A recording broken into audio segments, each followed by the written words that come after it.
الحمد للہ رب العالمین والصلاة والسلام علی اشرف الانبیاء والمرسلین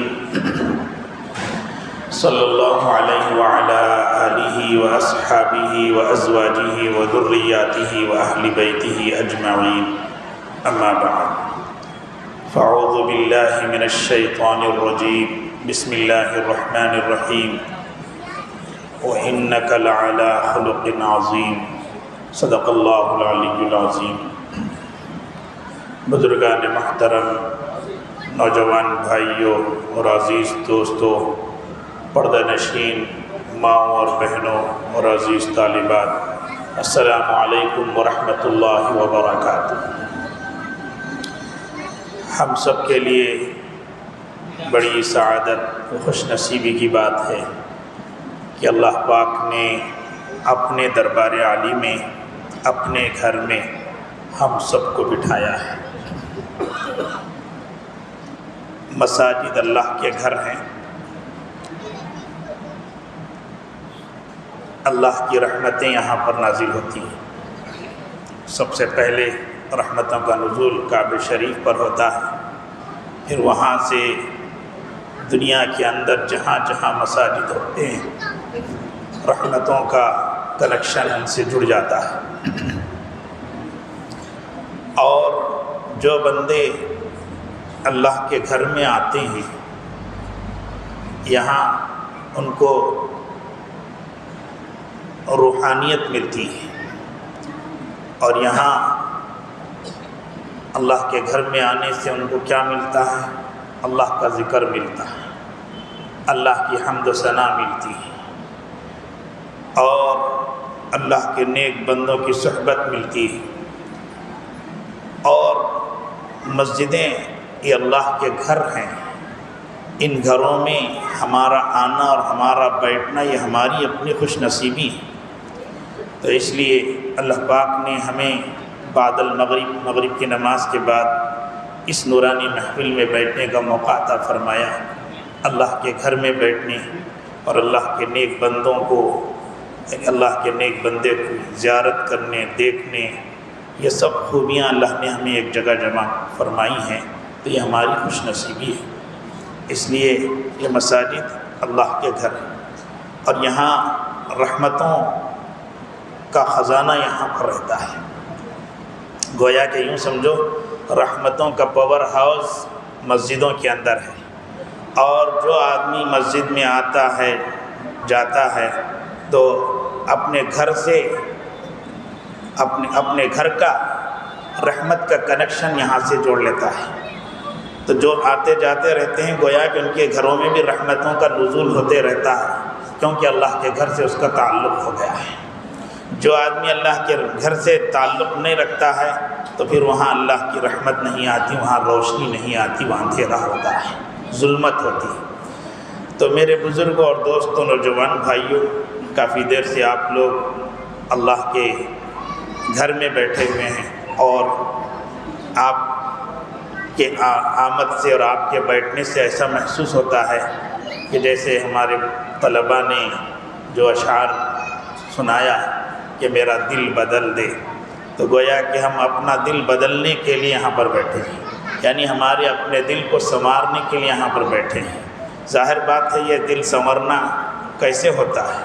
یہ دل سنورنا ویسے ہوتا ہے جیسے اللہ پاک نے ہم سب کے آقا تاجدار مدح احمد مجتبیٰ محمد مصطفیٰ صلی اللہ علیہ وسلم کو بہترین خوبیوں کا مجسم بنا کر اس دنیا میں مبعوث فرمایا ہے، بھیجا ہے، تاکہ تم ان کے نقش قدم پر چلو گے تو پھر تمہارا دل بدلے گا، تمہارا ظاہر بدلے گا، تمہارا باطن بدلے گا، تمہاری گھریلو زندگی بدلے گی، تمہاری باہر کی زندگی بدلے گی، تمہاری زندگی کے ہر شعبے کے اندر روشنی آئے گی، خوبی آئے گی۔ تو وہ پیغمبر کے ہم امتی ہیں، اور اللہ نے ہمیں آخری پیغمبر کے امتی بننے کا شرف عطا فرمایا ہے۔ میرے بزرگوں اور دوستوں، نوجوان بھائیوں، نبی رحمت صلی اللہ علیہ وسلم کی ذات اقدس کی جو خوبیاں ہیں جو لوگ ان خوبیوں کو اپنے اندر اتاریں گے ان کا ظاہر بھی بہتر بنے گا، ان کا اندرون بھی بہتر بنے گا، ان کی زندگی خوشگوار ہوگی، ان کی زندگی اعلیٰ ترین ہوگی، ان کی زندگی بہترین بنے گی۔ اخلاق کہتے ہیں طریقوں کو، اچھے طریقے کو، اچھی عادت کو اخلاق کہتے ہیں۔ اس کو ہم لوگ انگلش میں کہتے ہیں کیریکٹر، اچھا کیریکٹر، اچھا کردار، اپنی زندگی کا اچھا انداز ہمیں اور آپ کو جو ملتا ہے وہ نبی رحمت صلی اللہ علیہ وسلم کی زندگی سے ملتا ہے۔ اخلاق کسے کہتے ہیں؟ اچھی اچھی عادتوں کے ایک مجموعے کو کہتے ہیں۔ وہ اچھی اچھی عادتیں اختیار کر کے آدمی اس کو فالو کر کے ایکسیپٹ کر کے ایک اپنا مزاج بنا لیتا ہے، اپنا ایک روٹین بنا لیتا ہے، وہ اس کے اخلاق بنتے ہیں۔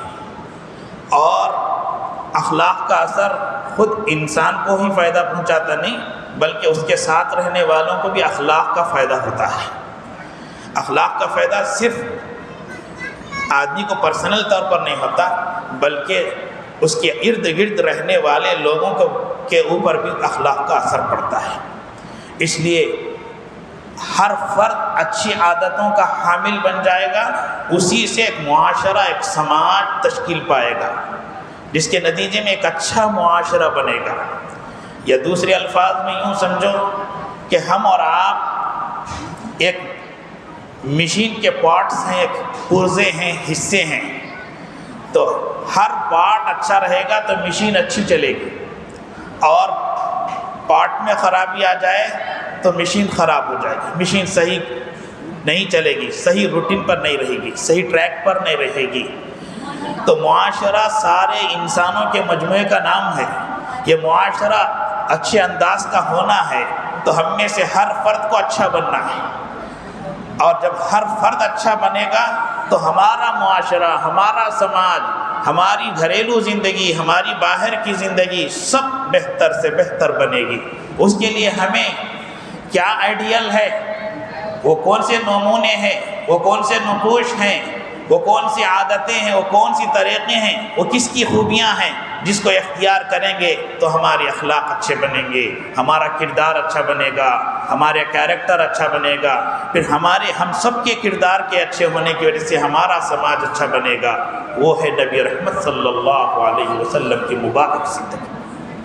وہ نبی رحمت صلی اللہ علیہ وسلم کی مبارک زندگی، آپ کے اچھے اخلاق ہماری زندگی کے لیے نمونہ ہے۔ آپ کے طریقے پر ہم چلیں گے تو ہم سنوریں گے، ہم سدھریں گے، ہماری زندگی اچھی بنے گی، ہماری لائف اچھی بنے گی، ہم اچھے بنیں گے، اور ہماری وجہ سے اور بھی لوگ اچھے بنیں گے۔ یہ خوبی ہمیں اور آپ کو اختیار کرنا ہے۔ میرے بزرگوں اور دوستوں، نوجوان بھائیوں، اخلاق کی 3 قسمیں ہیں۔ ایک ہے اخلاق حسنہ، دوسری قسم ہے اخلاق کریمہ، تیسری قسم ہے اخلاق عظیمہ۔ سب باتیں یاد رکھنا، اخلاق حسنہ، اخلاق کریمہ، اخلاق عظیمہ۔ اخلاق حسنہ کا مطلب یہ ہے کہ کوئی آدمی آپ پر ظلم کرے تو اس ظلم کا بدلہ لینے کا آپ کو حق ہے، یہ اخلاق حسنہ ہے۔ اخلاق کریمہ کا مطلب یہ ہے کہ کوئی آدمی آپ پر ظلم کرے، زیادتی کرے تو صبر کرنا اور بھی اس کو موقع دینا، اور کیا تو ظلم کرنا ہے تو کر لے رہے ہو، یہ اخلاق کریمہ۔ اخلاق عظیمہ کا مطلب یہ ہے، اخلاق عظیمہ جس کو صحابہ کرام نے نبی رحمت صلی اللہ علیہ وسلم سے پوچھا، یا رسول اللہ اخلاق عظیمہ کیا ہے؟ تو آپ نے فرمایا یہی سوال میں نے جبرائیل امین سے کیا ہے۔ تو جبرائیل امین نے فرمایا کہ یا رسول اللہ اخلاق حسنہ یہ ہے کہ سل من قطعک، جو تم کو توڑے تم اس کو جوڑو، جو تم کو دھتکار دے، تم کو نظر انداز کر دے، تم کو ریجیکٹ کر دے، تم کو نکال کے پھینک دے، تم اس کو جوڑو۔ اور پھر دوسری بات آقا دو جہاں صلی اللہ علیہ وسلم سے جبرائیل امین نے ارشاد فرمائی، وَاعْفُ عَمَّنْ ظَلَمَكَ، جو تم پر ظلم کرے اس کو معاف کرو، درگزر کرو، اس کو معافی کا پروانہ دو۔ اور تیسری بات جبرائیل امین نے آپ سے ارشاد فرمائی، احسن من اساء الیک، کہ تم اس کے ساتھ ایسا اچھا سلوک کرو جو تم سے برا سلوک کرتا ہے۔ یہ اخلاق عظیمہ ہم سب کے آقا تاجدار مت احمد مجتبیٰ صلی اللہ علیہ وسلم کو اللہ نے اخلاق عظیمہ سے مالا مال فرما کر اس دنیا میں بھیجا ہے۔ قرآن مجید کی جو آیت میں نے تلاوت کی ہے جس میں اللہ نے فرمایا وَإِنَّكَ لَعَلَىٰ خُلُقٍ عَظِيمٍ، آپ بے شک اخلاق عظیم پر فائز کیے گئے، اور آپ نے خود فرمایا کہ انما بعثت لأتمم مکارم الاخلاق، میں اچھے اخلاق کی تکمیل کے لیے، ان کو کمپلیٹ کرنے کے لیے میں بھیجا گیا ہوں۔ میں جو بھیجا گیا ہوں اچھے اخلاق کو پروان چڑھانے کے لیے بھیجا گیا۔ آقا دو جہاں صلی اللہ علیہ وسلم نے بات ارشاد فرمائی، جب آقا دو جہاں صلی اللہ علیہ وسلم کی وفات ہوئی، وصال ہوا، تو صحابہ کرام بےتاب بے چین ہو گئے۔ ایک دن جا کر حضرت ام المؤمنین سیدہ عائشہ صدیقہ رضی اللہ عنہا سے سوال کیا کہ آقا دو جہاں صلی اللہ علیہ وسلم کے اخلاق کیا ہے۔ غور کرنے کی بات ہے کہ صحابہ نے آپ کی زوجہ مطہرہ، آپ کی بیوی، آپ کی لائف پارٹنر سے سوال کیا ہے۔ کئی کو کیا ہوں گا؟ بیوی کو سب معلوم، اندرونی زندگی بھی معلوم ہے، بیرونی زندگی کے حالات بھی بیوی کو معلوم رہتے ہیں۔ گھریلو زندگی کے اندر آپ کا کیا کیریکٹر ہے وہ ان کو معلوم ہے، باہر کی زندگی کے حالات بھی ان کو معلوم رہتے ہیں۔ ہر آدمی کی بیوی کو سب چیزیں معلوم ہوتی ہیں۔ بہت سے لوگ گھر میں اچھے اخلاق والے نہیں رہتے، باہر بہترین اخلاق کے دکھتے ہیں۔ اندرونی زندگی کی حالت ان کی عجیب رہتی، لیکن باہر ہر ایک ان کو با اخلاق سمجھتا ہے، با کردار سمجھتا ہے، بہت اچھے اخلاق والا سمجھتا ہے، کوئی بھی دیکھا۔ تو حضرت خدیجہ رضی اللہ، حضرت عائشہ رضی اللہ عنہا سے صحابہ کرام رضوان اللہ علیہم اجمعین نے سوال کیا کہ آقا دو جہاں صلی اللہ علیہ وسلم کے اخلاق عظیمہ کیا ہے؟ تو حضرت عائشہ رضی اللہ عنہا نے فرمایا کیا تم لوگ قرآن مجید نہیں پڑھتے ہو؟ صحابہ کو سوال، کیا تم لوگ قرآن نہیں پڑھتے؟ تو صحابہ نے عرض کیا کہ ہم تو روزانہ قرآن مجید پڑھتے ہیں۔ تو حضرت عائشہ نے فرمایا کان خلقہ القرآن، سارے آپ کے اخلاق قرآن مجید ہے۔ قرآن مجید کے اندر آپ کے سارے اخلاق، سارے اچھے عادات، سارے اچھے صفات، ساری اچھی خوبیاں آپ کے قرآن مجید کے اندر موجود۔ یعنی ایک قرآن مجید وہ ہے جو ہم اور آپ پڑھتے ہیں، ایک قرآن مجید وہ ہے جو پریکٹیکلی قرآن مجید ہے، چلتا پھرتا قرآن مجید ہے، وہ نبی رحمت صلی اللہ علیہ وسلم کی مبارک ہستی ہے۔ ہمارے لیے آئیڈیل آپ ہیں، ہر انسان کے لیے آئیڈیل نمونے عمل زندگی گزارنے کے لیے، چاہے کسی بھی فیلڈ میں رہتے ہوں، ان کے لیے آپ صلی اللہ علیہ وسلم کی مبارک زندگی ہے۔ اور خواتین کے لیے، عورتوں کے لیے آئیڈیل آقا دو جہاں صلی اللہ علیہ وسلم کے گھرانے کی عورتیں، امہات المؤمنین، ازواج مطہرات، ان کی صاحبزادیاں، اور پھر حضرات صحابیات کی مبارک زندگیاں ہماری امت کی ماؤں کے لیے، عورتوں کے لیے آئیڈیل وہ ہے۔ اور ان کو آئیڈیل بنا کر جو ہم اپنی زندگی کو صحیح روٹ دیں گے، صحیح رخ دیں گے، صحیح انداز زندگی اختیار کریں گے، تو پھر ہمارا دل بھی بدلے گا، ہمارا ظاہر بھی بدلے گا، ہمارا باطن بھی بدلے گا، ہماری لائف اچھی ہوگی اور بیسٹ لائف بن جائے گی۔ آقا دو جہاں صلی اللہ علیہ وسلم کے بارے میں جب سوال کیا گیا تو حضرت عائشہ رضی اللہ عنہا نے یہ جواب دیا کان خلقہ القرآن، سارا قرآن مجید آپ کے اخلاق سے بھرا ہوا ہے۔ آپ چلتے پھرتے قرآن مجید تھے، پریکٹیکلی قرآن مجید تھے آپ، کہ آپ کو دیکھ کر قرآن کی آیت کو سمجھنا آسان ہو جاتا۔ تو میرے بزرگوں اور دوستوں، نوجوان بھائیوں، آقا دو جہاں صلی اللہ علیہ وسلم کے اخلاق عظیمہ کی بہت سی مثالیں سیرت کی کتابوں میں ملتی ہیں۔ چند باتیں میں آپ کی خدمت میں عرض کرنے کی کوشش کروں گا کیونکہ حضرت تشریف فرما ہے۔ حضرت کا خطاب ہوگا، پھر ذکر فرمائیں گے اور ہمارا جو مقصد ہے وہ پورا ہوگا۔ آقا دو جہاں صلی اللہ علیہ وسلم ہجرت کرنے کا کے سلسلے میں جب تیاری کر لیا، آپ کو حکم ہو گیا کہ اب آپ کو مکے کی سرزمین چھوڑنا ہے۔ دوپہر کا وقت تھا، عرب میں طریقہ تھا عین دھوپ میں، سخت دھوپ میں لوگ تھوڑا سا قیلولہ کرتے ہیں، تھوڑا ریسٹ لیتے ہیں، آرام کرتے ہیں سبھی لوگ۔ تو آقا دو جہاں صلی اللہ علیہ وسلم کے دل میں ایک امنگ آئی کہ میں اب یہ مکے کی سرزمین چھوڑ کر جانے والا ہوں، کیوں نہیں میں 2 رکعت کعبہ شریف میں ادا کروں۔ جا کے کعبہ شریف کو دیکھے تو لاک ہو کر ہے، مقفل ہے، قفل پڑا ہوا ہے۔ تو قفل کے جو ذمہ دار ہے، چابی کے جو ذمہ دار ہے، کلید بردار کے پاس گئے، عتبہ بن شیبہ۔ تو جا کر گھر کو دستک دیے تو باہر نکلا، آپ کو دیکھتے ہی وہ غضبناک ہو گئے، کیونکہ آپ کی اس کی نہیں بنتی تھی، کیونکہ آپ حق و صداقت کا پیغام دینے والے، ایمان کی دعوت دینے والے، وہ بے ایمان ہے تو نہیں بنتی تھی، غضبناک ہو گئے۔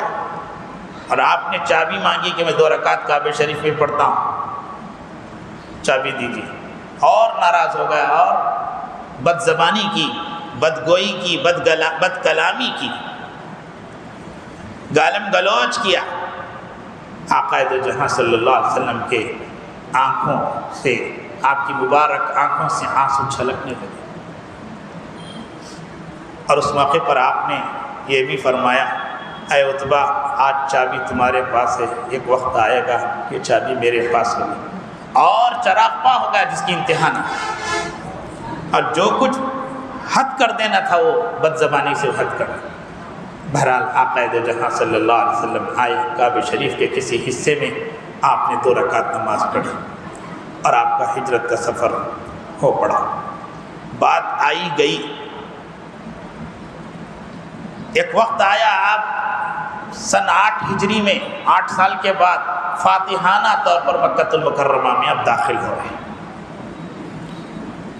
آقا دو جہاں صلی اللہ علیہ وسلم فاتحانہ طور پر داخل ہو رہے ہیں، تو اس موقع پر آپ نے کئی ان کے کافروں کے ساتھ، کفار مکہ کے ساتھ، مکے کے باشندوں کے ساتھ مہربانی کے اعلانات فرمائے کہ فلاں کے گھر میں جائیں گے تو ان کو امن ملے گا، فلاں جگہ جائیں تو ان کو امن ملے گا، ابو سفیان کے گھر میں جائیں گے تو ان کو امن ملے گا، ان کی جان ان کا مال محفوظ ہے، کعبہ شریف میں جو چلے جائے گا اس کو امن حاصل ہے۔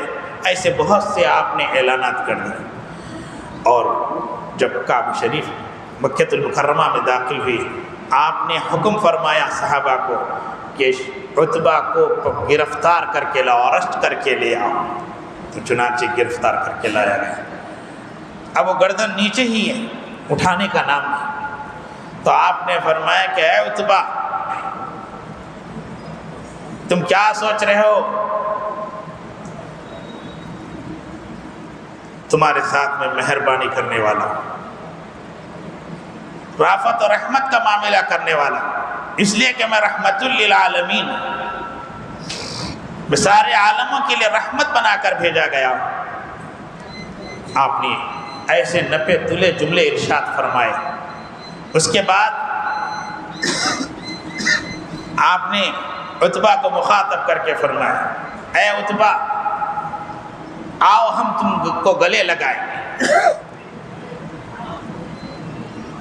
آقا دو جہاں صلی اللہ علیہ وسلم گلے لگانا تھا کہ اللہ تعالیٰ نے عتبہ کے دل کو بدل دیا، اس کی دل کی دنیا بدل گئی، کلمہ شہادت پڑھ کر آپ کے دامن سے وابستہ ہو گئی۔ اور جب جانے لگے تو آپ نے بلایا، اے عتبہ، یاد ہے وہ بات جس وقت تم چابی نہیں دیے تھے؟ اس وقت میں نے کہا تھا کہ ایک وقت ایسا آئے گا کہ چابی میرے ہاتھ میں ہوگی اور تم مجرم کی طرح میرے سامنے کھڑے ہو گے۔ تو عتبہ کی آنکھوں میں آنسو آ گئے۔ اس کے بعد آپ نے فرمایا کہ اے عتبہ، صحابہ یہ تمنا کر رہے تھے بہت سے کہ چابی میرے ہینڈ پر کر دی جائے، میں کعبے کا متولی بن جاؤں، یہ خیال میں تھے. حضرت علی اس بارے میں بہت پیش تھے، لیکن آقا دو جہاں صلی اللہ علیہ وسلم نے وہ چابی عتبہ کے ہاتھ میں دے کر فرمایا قیامت تک تمہارے خاندان میں یہ چابی رہے گی. بزرگان محترم، آقا دو جہاں صلی اللہ علیہ وسلم نے اخلاق عظیمہ کا مظاہرہ فرمایا. عملی اعتبار سے آپ نے پریکٹیکلی طور پر آپ نے اخلاق عظیمہ کی ایک عملی شکل پیش فرمائی. ایک تو یہ ہے کہ وہ آپ سے برا سلوک کیے تو آپ نے ان کے ساتھ اچھا سلوک کیا، اپنے گلے سے لگا لیا اور ان کی ان باتوں کو معاف کر دیا جو اس وقت آپ نے چابی مانگی تھی تو اس وقت جو انہوں نے لب و لہجہ جو اپنی ٹاکنگ اختیار کی تھی وہ سب کو معاف کر دیا. پھر تیسرا عمل آپ نے یہ اختیار فرمایا کہ ان کے ساتھ احسان کا معاملہ کر کے ان کو چابی ان کے حوالے کر دی. تو میرے بزرگوں اور دوستوں، یہ آقا دو جہاں صلی اللہ علیہ وسلم کے اخلاق عظیمہ کی ایک جھلک ہے، ایک مثال ہے جو ہمیں اور آپ کو سمجھنے کی ضرورت ہے. اسی طرح ایک اور واقعہ یاد آتا ہے کہ یہودی شخص تھا مدینہ شریف میں، وہ روزانہ آپ کے آنے جانے کے راستے میں ڈسٹرب کرتا تھا اور آپ پر مختلف قسم کا کچرا ڈالنے کا طریقہ اختیار کیا. ستانے کا ایک طریقہ تھا اس زمانے کا. آج کے زمانہ فون میں ستانا ہے، لیٹسٹ دور ہے، فون سسٹم زیادہ ہے، اس فون کے ذریعے سے ستاتے. کسی کو ستانا ہے فون کر کے بند کر دیے، بات نہیں کرے، یا پھر اس میں میسیج الٹے سیدھے بھیج دیے. یہ آج کے دور کا لیٹسٹ ستانا انداز ہے. وہ زمانے کا ستانا کچرا ڈالنا، راستے میں رکاوٹ پیدا کرنا، کاٹیاں ڈالنا، یہ انداز تھا. کوئی دشمنی نہیں تھی، کوئی وجہ نہیں تھی، صرف یہ کہ آپ توحید کا پیغام دیں، اللہ کے بندے کو اللہ سے ملاتے ہیں. جیسے کہ ابھی ایک طالب علم نے کہا کہ اللہ سے ملواتے ہیں، تو اللہ کے بندے کو اللہ سے ملانا ہے، اللہ کے بندوں کو اللہ سے جوڑنا ہے.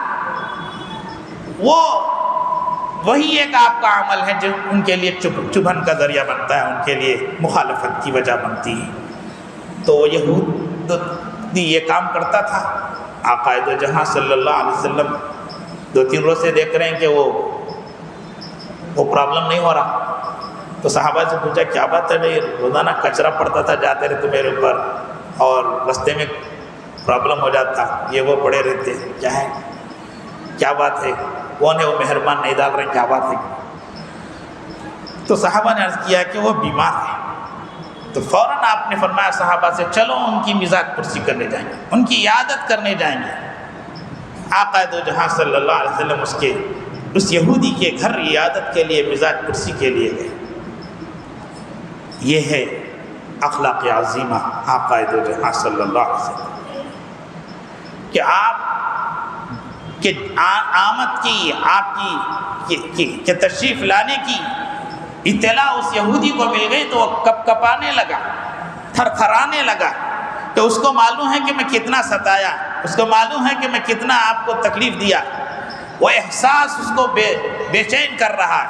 آپ نے فرمایا کہ میں لست انا جبار و قہار، میں نے جابر قسم کا آدمی نہیں ہوں، میں ظالم قسم کا آدمی نہیں ہوں. آپ نے یہ جملے ارشاد فرمائے. سکون سے رہو. آپ نے مزاج پرسی کی. وہ مزاج پرسی کرنا کیا تھا، اللہ نے اس کے دل کی دنیا کو بدل دیا اور پھر اللہ تعالیٰ نے اس کو ایمان کی دولت عطا فرمائی. یہ ہے آقا دو جہاں صلی اللہ علیہ وسلم کے اخلاق عظیم. اسی طرح بزرگان محترم، نوجوان بھائیوں اور عزیز دوستوں، ماؤں اور بہنوں، نبی رحمت صلی اللہ علیہ وسلم کے اخلاق عظیمہ اس طرح کے تھے. اسی طرح کا ایک واقعہ ملتا ہے. ایک بوڑھی خاتون جو مختلف چیزوں کا ایک ڈھیر اپنے پاس جمع کر لی، ایک پوٹلی بنا لی.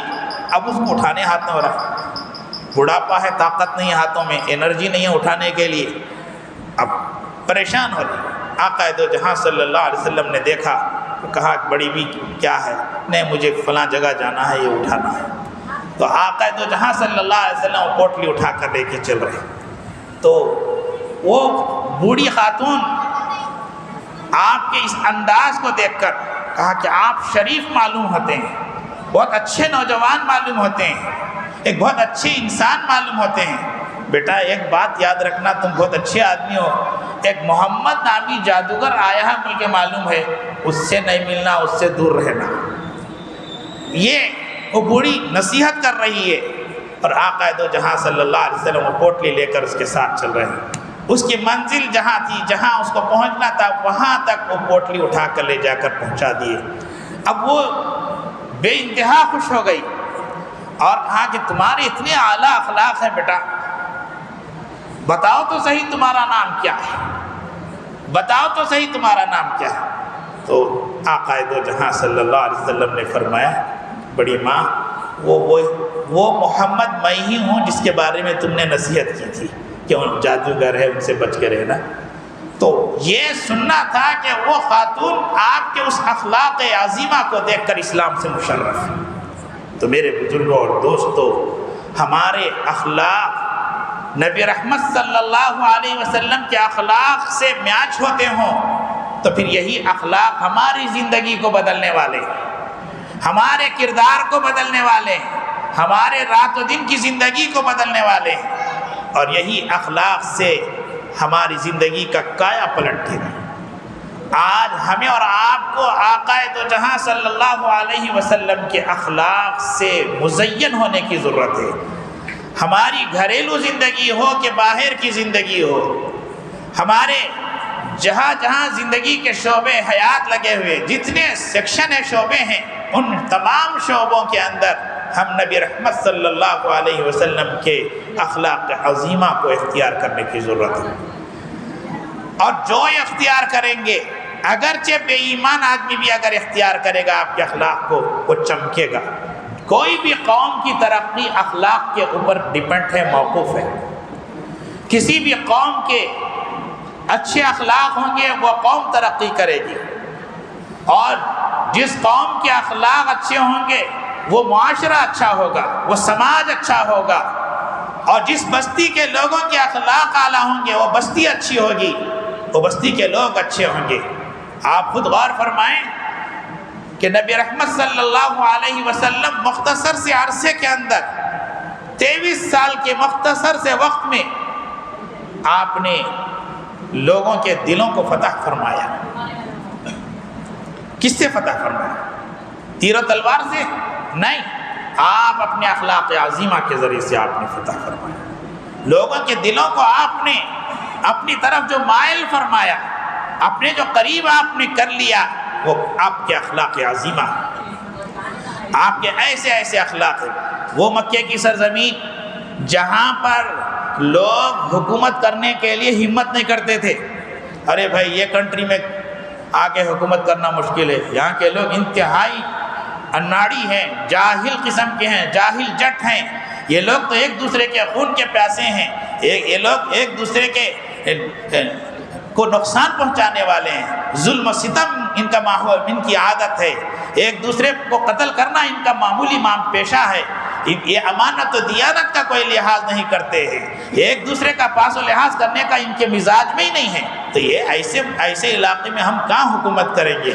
ایسے ماحول میں آقا دو جہاں صلی اللہ علیہ وسلم کو اللہ نے مبعوث فرما کر آپ نے اس خطے کو، اس ایریے کو ایک آئیڈیل ایریا بنا دیا ہے کہ آپ کے صحبت سے، آپ کے عادات و اطوار سے، آپ کے اخلاق عظیمہ سے لوگ آپ کی طرف مائل ہوئے، اور جوخ در جوخ آپ کے دامن سے وابستہ ہو کر اسلام سے مشرف ہوئے، اور ایسے مشرف ہوئے کہ اللہ نے ان سے اعلیٰ کام لینے کے لیے اللہ نے ان کو منتخب فرما لیا۔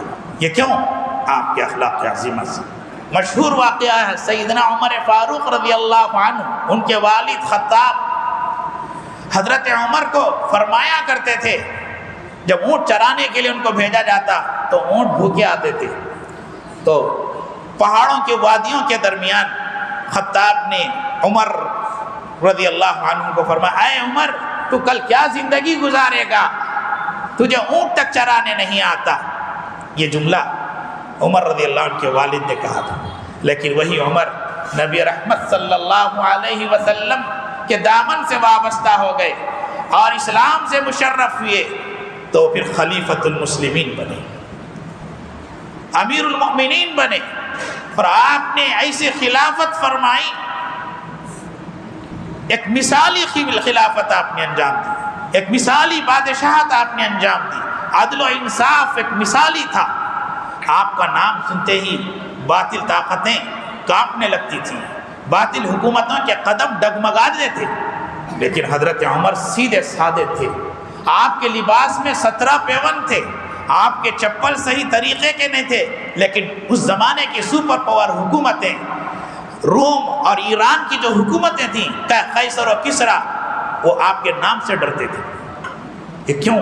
یہ طاقت کہاں سے آئی؟ یہ طاقت اخلاق کی طاقت ہے، یہ اخلاق کی طاقت، اعلیٰ اخلاق کے کردار سے چمکائے گئے حضرت عمر فاروق، تو پھر حضرت عمر فاروق کا نام لینے سے ڈرتے تھے۔ بزرگوں اور دوستوں، نوجوان بھائیوں، آج ہم اور آپ کو سب کو اچھے اخلاق سے آراستہ ہونے کی ضرورت ہے۔ اگر ہم اچھے اخلاق سے آراستہ ہوں گے تو ہماری زندگی تو بدلے گی ہی، لیکن ہمارے ساتھ رہنے والوں کی زندگی بھی بدلے گی۔ ایک بات یاد رکھیں، میں نے کسی کتاب میں مطالعہ کیا تو اس میں بات ملتی ہے کہ جنگ تلوار سے جیتی جا سکتی ہے، لیکن دل اخلاق سے جیتے جا سکتے ہیں، دل اخلاق سے جیتے جا سکتے ہیں، اچھے کردار سے جیتے جا سکتے ہیں، اچھے کیریکٹر سے جیتے جا سکتے ہیں۔ تلوار کی دھار سے، تلوار کی نوک سے گردن کاٹی جا سکتی ہے، لیکن اخلاق کی دھار سے لوگوں کو فتح کیا جا سکتا ہے، لوگوں کے دلوں کو فتح کیا جا سکتا ہے۔ آج ہم اور آپ اپنا جائزہ لیں، ہمارے اخلاق کا کیا حال ہے؟ ہمارے اخلاق اتنے گرے ہوئے ہیں، ہمارے اندر اخلاق نام کی کوئی خوبی نہیں رہی۔ یہ صورتحال ہماری زندگی کی بن گئی ہے۔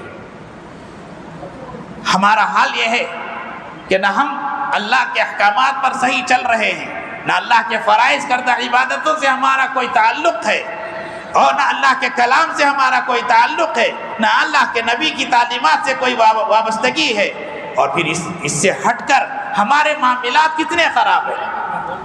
ہمارے امانت و دیانت کا کوئی الفاظ و لحاظ نہیں، خیانت عام ہے، دھوکے بازی عام ہے، فراڈ عام ہے، اور سودی کاروبار ہمارا عام ہے۔ انٹرسٹ کے معاملات میں ہم اور آپ پڑے ہوئے ہیں، شراب نوشی، جوے بازی، لاٹری سسٹم میں ہم اور آپ پڑے ہوئے ہیں۔ یہ صورتحال ہماری۔ اب غور کریں، ہمارا یہ کیریکٹر ہو تو کوئی ایمان لائے گا؟ آج دنیا اسلام لانے کے لیے منتظر ہے، اسلام لانے کے لیے دنیا ویٹنگ میں ہے، صرف ہم مسلمانوں کے کیریکٹر ان کے لیے رکاوٹ کا ذریعہ بن رہے ہیں۔ ہم مسلمانوں کے کیریکٹر ان کے لیے ایمان لانے سے روکنے کا ذریعہ بن رہے ہیں۔ اگر ہم آج اگر اچھے اخلاق سے اپنی زندگی کو آراستہ کریں گے تو پھر یہ جو نفرت کا ماحول ہم اور آپ دیکھ رہے ہیں وہ محبت میں بدل جائے گا۔ یہ نفرت کا جو ماحول گرم کیا جا رہا ہے وہ ختم ہو جائے گا، اور ہماری یہ محبت، ہمارے جو اخلاق عمدہ ہو جائیں گے تو پھر لوگ اسلام میں جوخ در جوخ داخل ہو جائیں گے۔ آج اس کی ضرورت ہے۔ یہ سیرت کی محفلیں، یہ دین کی محفلیں، یہ خانقاہی محفلیں، یہ ذکر و اذکار کی محفلیں، یہ اللہ والوں کی آمد کا معاملہ، یہ سب کیا ہے؟ یہ کس مقصد کے لیے ہے؟ یہی مقصد ہے کہ آج ہماری زندگی بدل جائے، ہم بدلنے کی کوشش کریں کہ میرے اخلاق پیارے حبیب صلی اللہ علیہ وسلم کی سیرت کے مطابق ہونا، میں کیسا آپ کی سیرت پر چلوں۔ یہ جلسوں کے ذریعے سے سننے سنانے کا مقصد یہی ہے کہ ہماری زندگی کچھ بدلے، ہماری زندگی میں کچھ روشنی آئے، کچھ سیرت کے خوبیوں سے ہم اپنے آپ کو آراستہ کریں، پیراستہ کریں، مزین کریں، اس سے اپنے آپ کو میک اپ کریں کہ ہم اپنی زندگی کو آقا دو جہاں صلی اللہ علیہ وسلم کے ایک ایک اخلاق سے ٹالی کر کے کوشش کریں کہ میرے اخلاق آقا دو جہاں صلی اللہ علیہ وسلم کے جو اخلاق ہے اس کے حساب سے ہے یا نہیں، تو پھر میں کیسے آپ کے اخلاق کے حساب سے میں چلوں، آپ کے کردار کے حساب سے میں کیسے چلوں۔ ہر نوجوان بھائی، ہر نوجوان بہن، ہر ماں، ہر باپ، ہر بھائی، ہر بڑا اور بوڑھا، ہر ضعیف آدمی اس بات کی کوشش کرے کہ آج اس محفل سے طے کر کے اٹھے کہ میں اچھے اخلاق کا مجسم بنوں گا، میں نبی رحمت صلی اللہ علیہ وسلم کا سچا عاشق بنوں گا، سچی محبت کرنے والا بنوں گا، سچا تعلق قائم رکھنے والا بنوں گا۔ اس کے لیے مجھے جو طریقے اختیار کرنا ہے وہ طریقے اختیار کروں گا۔ اب جو نہیں معلوم ہے تو علماء سے معلوم کروں گا، اگر مجھے پڑھنا لکھنا آتا ہے تو سیرت کی کتاب پڑھوں گا، آقا دو جہاں صلی اللہ علیہ وسلم کی ہسٹری پڑھوں گا، یا کوئی سنانے والے ہیں تو ان سے ہسٹری سن کر اپنی زندگی کو بدلوں گا۔ یہ فکر، یہ جذبہ لے کر ہم اور آپ کو اٹھنے کی ضرورت ہے۔ جب تک ہم نہیں بدلیں گے اللہ ہم کو نہیں بدلائے گا۔ اگر ہم بدلنے کی کوشش کریں گے تو اللہ ہم کو سنوارے گا، اور اللہ رب العزت ہمارا محتاج نہیں ہے، ہم اللہ کے محتاج ہیں۔ اور اگر ہم دین پر نہیں چل رہے تو اللہ کی شان میں کوئی کمی نہیں آتی، اور اگر ہم چل رہے تو اللہ کی شان میں کوئی اضافہ نہیں ہوتا، بلکہ ہم چلیں گے تو ہماری زندگی بنے گی، ہم نہیں چلیں گے تو ہماری زندگی بگڑے گی۔ اس لیے میرے بزرگوں اور دوستوں، نوجوان بھائیوں، یہ چند باتیں میں نے آپ کی خدمت میں عرض کی ہیں کہ اخلاق عظیمہ ہم اور آپ کو اختیار کرنے کی ضرورت ہے۔ آج جو بھی قوم ترقی کرتی ہے اچھے اخلاق کی وجہ سے، اخلاق کی بلندی، جس کے اچھے اخلاق ہوں گے وہ قوم ترقی کرے گی، وہ قبیلہ ترقی کرے گا، وہ علاقہ ترقی کرے گا، وہ گھر ترقی کرے گا، وہ بستی ترقی کرے گی، وہ فیملی ترقی کرے گی جو نبی رحمت صلی اللہ علیہ وسلم کے اخلاق پر چلے گی۔ اللہ پاک مجھے اور آپ کو کہنے سننے سے زیادہ عمل کی توفیق عطا فرمائے۔ میں ان تمام احباب کا، آپ تمام احباب کا، سب کا مشکور ہوں کہ آپ حضرات نے اس مبارک موقع پر مجھ طالب علم کو یاد فرمایا۔ جزاک اللہ خیر الجزا۔ السلام علیکم۔